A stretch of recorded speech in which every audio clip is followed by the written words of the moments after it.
to Breeze today suggests that they've been doing a lot of prep work on it over the past week. I'd like to see potentially a composition change come out from them because, of course, they managed to get such a lead on the map, and then when they switched sides, they kind of struggled and allowed BBL to come back into it the last time that we saw them play Breeze. In fact, the only time that we saw them play Breeze. For NAVI, though, we've not seen them play Breeze.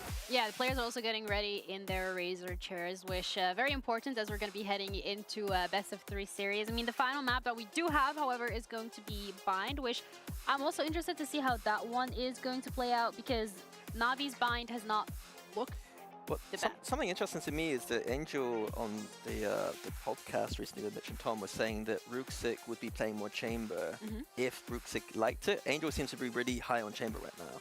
And these 3 maps, I think, are maps in which we already know he's playing on Split. Breeze could be a map he could play on it.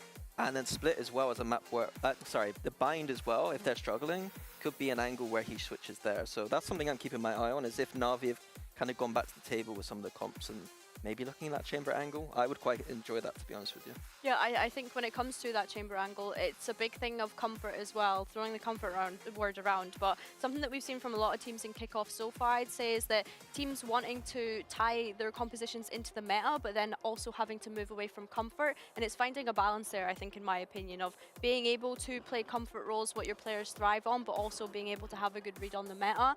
So yeah, I think it really just comes down to what Ruxic feels most empowered on. Yeah, I want to keep the conversation then focused now on Split specifically, because that is the first map that we're going to be looking at. And when we're looking at Navi, they've already played it against Heretics and KC. And again, kind of going back to the point of this is a map that these are 2 teams that are already in that lower bracket. So how much of a testament is that to their strength on this map? What do you mean, sorry? So the fact that they've played Split already against teams that are currently in that lower bracket, do we think that they are comfortable enough on this map to be able to take Fnatic on it? Do we think that it's I think that it's definitely viable. I think that personally, I think that Fnatic in their double duelist approach is slightly stronger. I don't think Chamber on this map is its strong point. I think that Chamber is very good on other maps. I don't think the operator is as big a deal on this map in general. And so I don't think Ruxic is going to shouldn't find as much value, especially when he's got 2 duelists just diving in his face. I think that this map kind of suits that explosivity a little bit more, in my opinion. So my bias apparently is towards Fnatic all the time, but I do think genuinely this kind of comp matchup, I prefer Fnatic's approach here. I think that's fair, and I think if Alfir can come out swinging in the same way that he did in the last series last week, then honestly, fair enough. We kind of had harped home that we did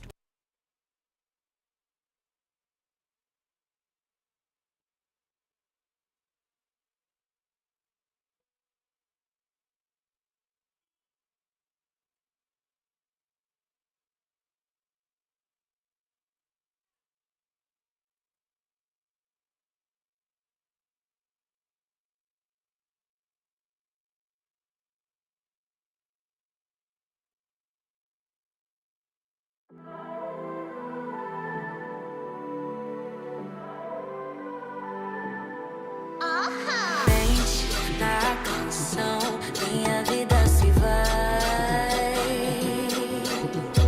Meu tempo acabou, mas minha alma tá em paz.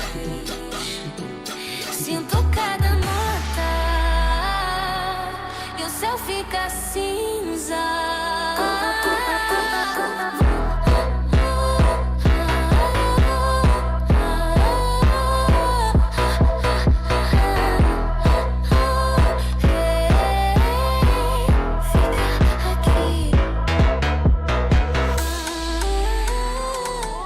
In the heavens.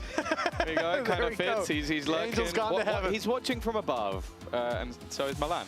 No, it's one of those matches where, it's a grudge match between the orgs. It's a grudge match maybe between a couple of the players, but ultimately it's about staying in that middle bracket. No one wants to have to make a lower bracket run, especially when there's 3 brackets. Yeah, it's quite a long run once you get down there. For now, well, Navi and Fnatic, one of them is going to get pretty close to striking distance on a spot in Santiago. After this, the victor will need to win 2 series, 1 BO5 at the end. And that lower bracket still gives them a chance to bounce back. Fnatic start out on Navi's pick. So they choose the side. And they will go for the defense. We're already, you can see Navi, you're putting the pressure on, but Vekaj, he flew under the radar for a moment, but Hero takes him down, and Boaster running in a little early, gets cut down to size. Kayak's got a huge challenge, and good trades from Navi set them up for a 3v2 post plant. Yeah, I like the mid-round call. Put the pressure on, get in your opponent's face, try and overwhelm the players and not allow for that retake to be properly set up. Puts them into an advantageous position, and with Ruxic it's gone off the screen in an aggressive spot, he's going to be able to hold the line. Know that there's no flank coming either because of the trap, and it just leaves Filu jiggling. And he's already seen everything. That's all they needed to know. There's some danger up close from Alpha. That Bandit, the fire rate, not even used there. The one tap clean to start this off. Ruxic running out of those headhunter shots down to 2, and no heads have been found. That nade can take him out. It's chased him all the way back to main. Bought some time, but time ticking for Crashies as the defuse not even halfway, but he gets it there. He sticks it under his nose. The time surely to a second. Crazy. The missed shot from the headhunter. That could have defined it, Tom. 6 HP and he's got it done. I know, that's a crazy Red Bull clutch. It's round 1. Fnatic on split has always given me, well, it's given great moments, but also nightmare flashbacks. And that might be a nightmare flashback for Angel, just kicking things off. Round number 1 should have been dead to rights. And even the second peak, once he got it half, you kind of think that's a moment where Ruxic could have waited a little bit longer. But you'd think, I've got him dead to rights. There's no way he survives this. Crashies does. Damage getting called out by your teammates as well. You're like 6 HP? No, hassle, man. That's an easy kill, but oh, so many chances to close that out. It felt like none of them connected, and a big round for Crashies. Player spotted in the corner. Alpha's gonna immediately get out of there, yet still. He's lit down to 20 HP, some decent damage. The headhunter only needs the one shot as Boaster goes down. And Alpha still tagged. It looks like there could be a weakness to exploit towards that B site. Yeah, the major threat has gone though. That's the only problem. That headhunter, there's a reason that Angel was talking about wanting Ruxic more and more on it. That we even heard from Ruxic himself in the interview saying that like it's just kind of boring. You just click heads, and I was like, yeah, it's not boring to watch, and also like, if you win, I don't think anybody cares how exciting you find it. But I guess also when you are probably the best controller, maybe other than Kiko, that played in EMEA last year, maybe you don't want to be switching roles too much. I can understand that as well. We'll see if that's 30 seconds left. A piece that will change. Of course, for NAVI, feeling out the map, I'm sure they'd love to get an additional orb as well, which is going right into the hands of Filu. However, getting anything more done from here is going to be difficult. Well, let's see. Pressure put on. Alpha tagged low. There is a chance. If they can take this site, if they can deal with Crashies, and they will eventually. Leaving it down to a 1v2 snake bite. Oh, it's perfect. Yeah, that's it done. Still, all in all, Tom, great damage coming out of this round if you're a NAVI fan. Yeah, for sure. Like, this was a couple of shotguns brought up alongside SMGs and a rifle, so it really isn't too bad. And yeah, coming in with a showstopper for the next round for Philo after picking up the orbs and getting a kill and getting the plant and dying. Yep. And he's done excellent work. So that's something that they can definitely look to put into this next round. What will be up against, I imagine, a fairly weak purchase from Fnatic other than the singular rifle. Yeah, we'll see how they decide to play that one out, but you'd be surprised if there's too much investment. Good signs early on for NAVI.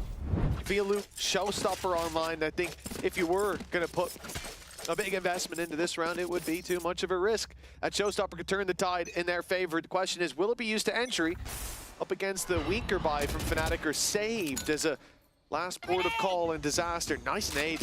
That's landed well, but those players able to make a little distance behind it, so end of the world. Yeah, NAVI not deterred. One player towards the B site. The rest of them ready to break out on A any second now. Yeah, Tiger needs to clear this close angle. I'm getting a little bit nervous. One through, runs in, but it's a disappearing act. Allows Hero a freebie. We saw the stat a moment ago. दूसरे channel का content live stream कर रहा है करके. In Kickoff. Which is surprising considering the performance that Alpha had. They've still left, yeah. Xiao is very far away from the rest of the Kitne team. This is sare going to be log the karte hain. latest lurk of all time. But luckily, they're still going to have a 3v2 on the site. Kind of looking at Vekaj, though. Xiao's even taking his time. Now they know that they're here. Xiao speeds up. He's heard the steps, knows there's a player going to screens, and the eyes on sight now focused in. Ruxic locked in on that angle, waiting for them to step forward, and if they take too long, it'll be death from behind. Snakebite buys time. Ruxic's off, chimes in, and Xiao has completely whiffed. Vekaj now has a chance. Surely not another Fnatic clutch, and this time it will go to NAVI in the end, but wow, a dramatic entrance from Xiao and an immediate exit. I honestly, if someone can download the replay of this and just, no, not even a slow-mo. I want someone to do a POV of the entire round from Xiao's perspective, of just him lurking on one side of the map and just slow walking. No! Oh, it looks like my ranked games. The funny thing is he is so unlucky by the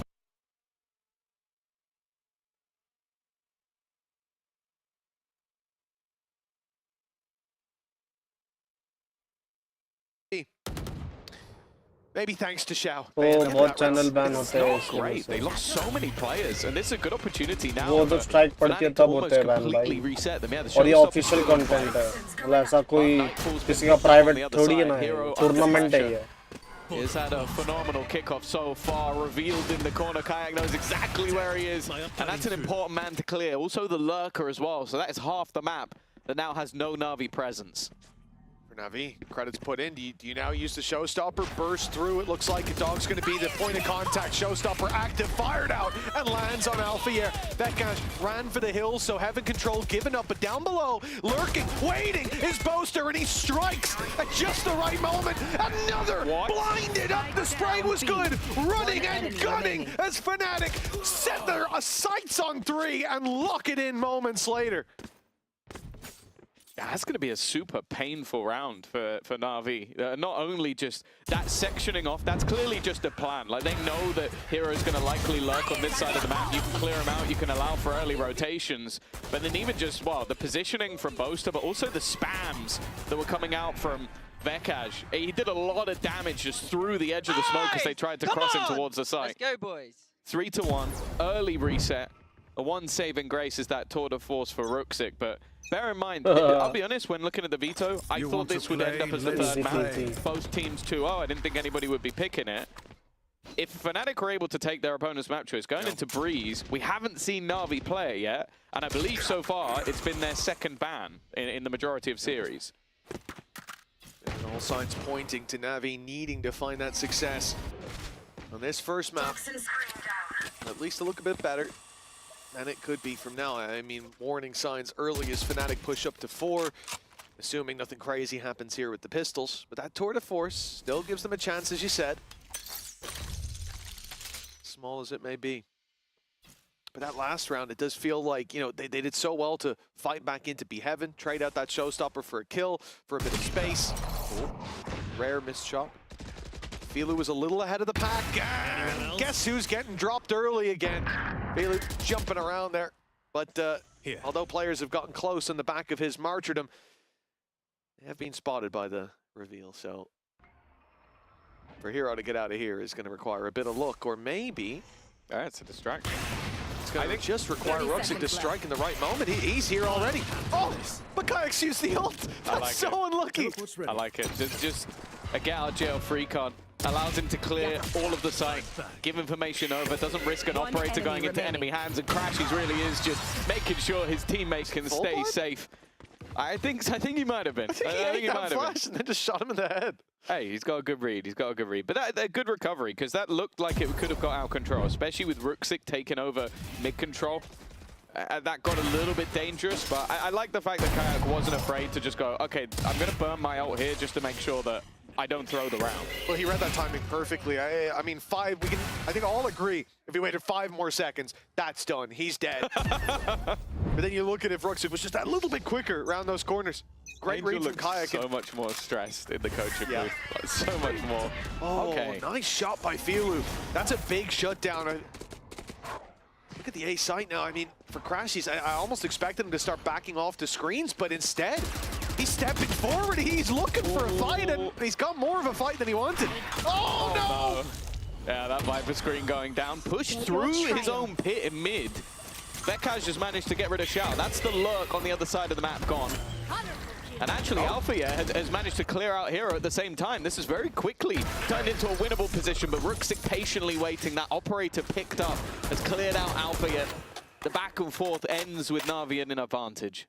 They know the Boaster's on screens as well.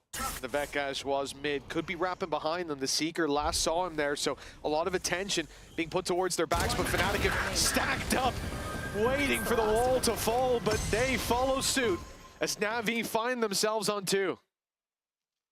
Yeah, I think that opener was important. They're just getting rid of Kayak early. Pilu having a solid round. Oh, that's unlucky. Xiao just caught with the smoke in hand. But yeah, a bit of a back and forth. Even still, there's going to be the finances for at least a decent investment here. Seems like Crashies might have a piece or two missing, going to be left onto a Guardian. So a chance for Navi to kick them while they're down. They do still have to be careful, though. That operator is still in hand. But this time it's going to be sectioned off by utility. Oh, there's the info for Boaster. You already have so much support close by. Alpha just one away from the showstopper, but Navi, they make all that noise and start to shift backwards. They've got Ruxic embedded. Cheating. In good position. Close on mid, waiting for a mistake to be made. The smoke pulled back, still gives him that opportunity. Yet they've lost Filu on that cross down on mid. The whole team swinging out. Oh, and Ruxic missing the shot. That is a costly start to this round. And but look at the players left on. What do they have to help them get into a site? I think the flashes are the only real hope here, but if they do get in, the pit could turn them around back in their favor. Oh, anti-flash for Boaster, and then Vekaj is unblinded by the time that he makes it around the corner. They were so ready for that Sky pot flash. I think that is one of the worries when it comes to that Sky flash, is if you know that that's your opponent's main way of getting around angles, you can do exactly what Boaster did there. I'll face backwards, you hold the angle, you get blinded, I spin. And that's exactly what they needed to do to counter that flash. And well, from then onwards, what was the Hero going to do? Run in, try and take the spike and use his pit? Probably not. It's just perfect play, and I think this is what we come to expect from, you know, one of the most experienced IGLs in the league. It's a high bar. It very much is. The man has been leading since, I think, since day one. Certainly since the day one of Summon FC way back, and you know, making those calls. You see in that moment, we see those 3 players left and go, oh, okay, what do they have to entry? That's already being called, calmed, and processed on the side of Fnatic. These are their tools. This is how we beat them. And the rounds closed out with ease as a result, 5-2. And when you look at Navi right now, Tommy, you gotta wonder, what are they missing? And 2 rounds on the board? But plenty more time to play with. Yeah, I think firstly we've seen a lot of the sort of extremities being cleared out. Like we saw Hero getting dropped, we saw Xiao getting dropped. Like I think Fnatic have done quite well of sort of picking off those players. Vekaj has also had an incredible start to the game. But speaking of one of those extremities, we got an incredibly fun matchup today. Some of the highest rated players in the tournament. Hero has been flying. Like we've talked a lot last year about Ruxic, about him being one of the best, and Hero at times being a little bit hit and miss. It's been nothing but hits all the way through this tournament so far. This man truly is in the best form. And then up against him, a man who was literally breaking records in terms of the numbers that he managed to get. Clearly, you can see the energy just running through him. #1 in damage per round. And bear in mind, he may have played almost the most amount of rounds. It doesn't matter. That's how much damage he does every round. Per round, yeah. If anything, that's more impressive with a larger sample size to draw from. Yeah, the guy currently leading the kill record, tied as well. You have to say, Zeus has matched him in the same map as well, but 33 kills. That wasn't in regulation, though. That was in a considerable number of overtimes. Yeah. Although Zeus' game was longer, right?